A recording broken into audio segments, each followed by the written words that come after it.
Hi, and welcome again to the Currently Me mini album workshop free video here on National Scrapbooking Day.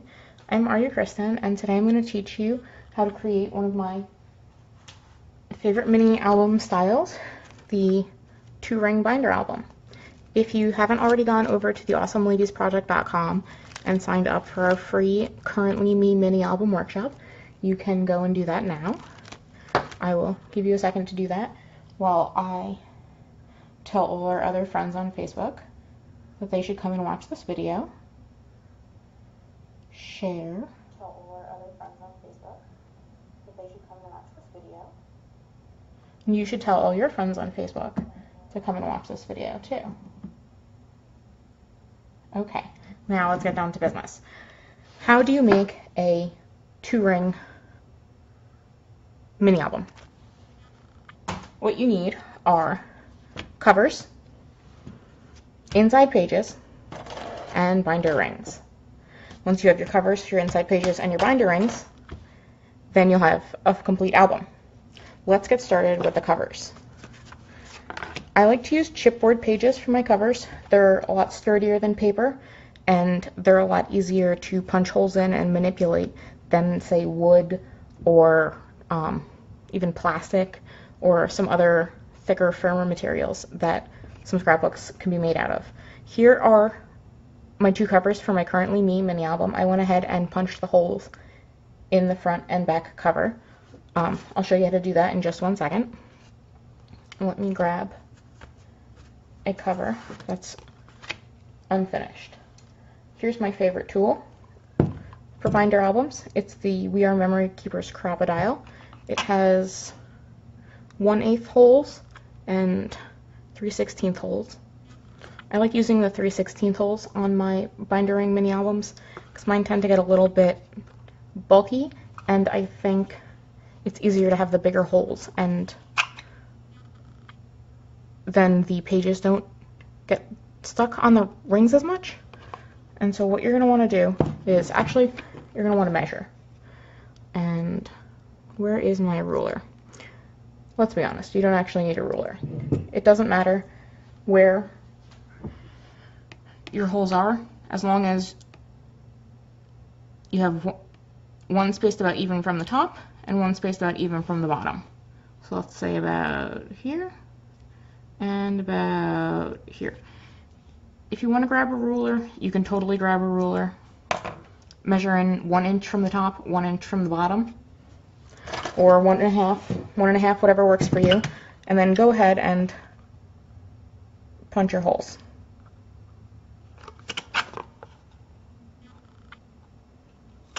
The reason I say it doesn't really matter that much if you're even, as you can see I'm not super even on this, is that you are going to use this as a template for the rest of your album. So every time you go to create a new page, like let me grab a new page. Every time you go to grab a new page, you're going to stick this page on top of the page, on top of your template, and punch your holes right through. Flip this around. And so you're going to go straight through the hole, and straight through the hole, and that way your pages will line up exactly correctly each time. Ooh, there are more people. Hi, people. Now I lost my train of thought, right? Okay, so definitely, absolutely, always use one template. Don't go from page 1 to page 2 and then page 2 to page 3, because even if you're off by like 1/8 of an inch, you can throw off the entire album, and if you stagger the holes even a little bit, you'll get albums that are like jagged and they won't be nearly as pretty. And I'm not a huge fan of measuring and making everything perfectly exact, but in places where you can make things neat and easy and look pretty without going through too much hassle, I really think is a good idea, and this is one of those things. Alright, now onto the binder rings. One of my favorite reasons for using binder ring albums is you can make them as big or as little as you need to. If my album was going to be really thin, we could use these tiny little binder rings. And if I was going to make a big, huge, giant album, I'd go for these guys here. And if I decided at the beginning that I thought I needed medium-sized rings, but then I got all sorts of cool memorabilia and my album just kept getting bigger and bigger, or I found out that I had all these great stories and the journaling kept coming out, I can make my album bigger and bigger. I don't need to lock myself into a certain size before I'm absolutely sure of what my story is going to look like. So that's why I'm a huge fan of binder ring mini albums. Alright, now I'm going to move on to how to make our inside cover. Decorating these guys can be a little bit intimidating at first, but once you get the hang of it, it gets pretty easy. Okay, I've already pre-done our holes on my inside and my outside covers. Inside cover, back cover. This is going to be the paper that goes on my inside cover. Let's put my back cover away, we don't need that. Melody, the fat ones are always the best. They always look so cool, and then you hand it to somebody and they're like, oh my god, this is just like the coolest thing. And this camera page from the Amy Tangerine papers is going to be over here on my right. I'm going to add this little envelope.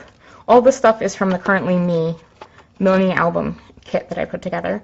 I really like working with kits when it comes to mini albums, so that way I don't get super overwhelmed by everything I have in my stash, and I don't spend like an hour and a half looking for the perfect embellishment for like the corner of one page in like a 24-page mini album, which I've done, I mean, at least 24 times. So that's definitely something I wanted to avoid. And so I've been starting to create, ever since I started to create kits to go with my mini albums, I've had a much greater success rate at getting them finished. And where did I put my ATG gun? My ATG gun is over here. So this is a tiny little envelope. I love putting envelopes and other little non-scrapbook related fun paper products in these mini albums because they're so open and pretty. Hi, Misty! Because they're so open and pretty and you're touching them, I love having interactive elements. Envelopes that you can open, pages that cascade and stuff. You're already touching them. It's not like you're pulling them out of page protectors or anything. So it's a fun way to really add or highlight the interactiveness of these mini albums. Alright, I'm a huge ATG fan. It's not nearly as difficult as everyone says it is. The tape can be a little bit confusing to put in. Hold on, let me stick this envelope down, and I'll go on a little aside about the ATG gun. The tape can be a tiny little bit difficult to put in. Open. And clearly sometimes it's difficult to open. But you get about 3 times the size of the tape that you would in a tape runner, and it takes up about 1/10 of the space. So it's not only more economical, it's better for the environment. Also, the tape is the best tape. It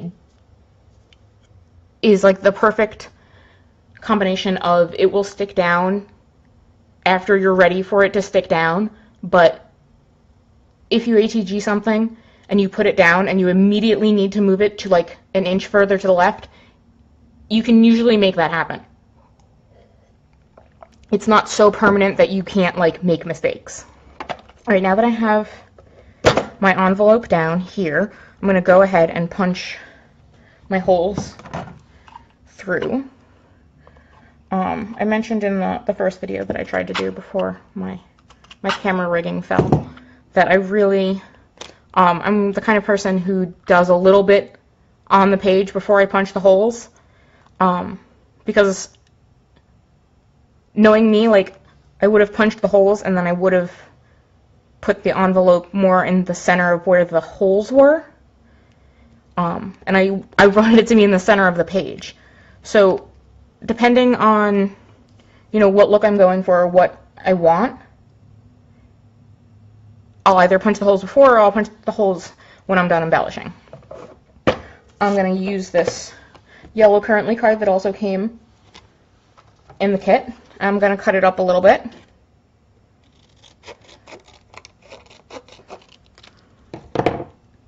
It's going to go right here on my envelope. I'm going to use my staple, my Tim Holtz tiny attacher, because I'm obsessed with it and I think everyone needs to own one. I might use a small tape runner later to add some more adhesive to that, but we'll see. And then the other thing I'm going to do is cut up these.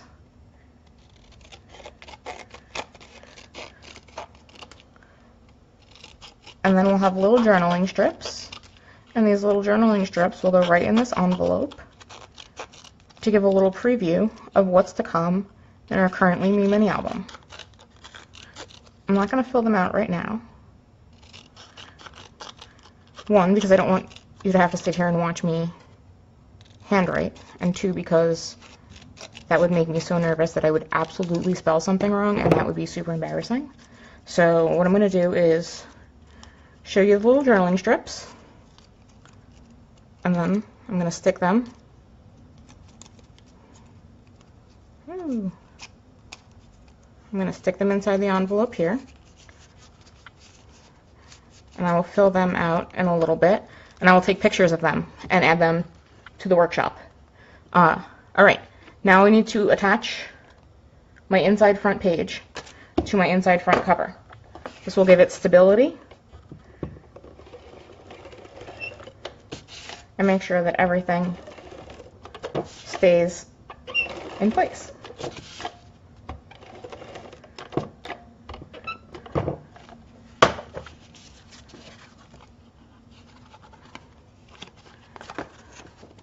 I'm not going to decorate my cover just yet. I'm usually a wait till the end or almost the end cover kind of girl. So that'll come a little bit later. And so this is my inside front cover. I'm going to use, again, I'm going to use my template to punch my holes for my inside cover other page.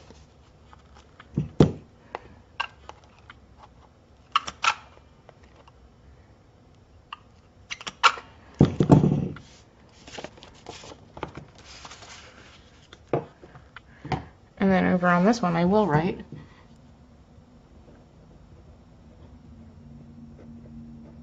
Currently Me, May 2017, heart. And then I'll glue this page to the back of my first inside page, and we'll go and see the inside pages later on tonight. I think I'll be back at 7 o'clock. I hope you all have a really great afternoon. I'll see you all in the forums, and happy National Scrapbooking Day.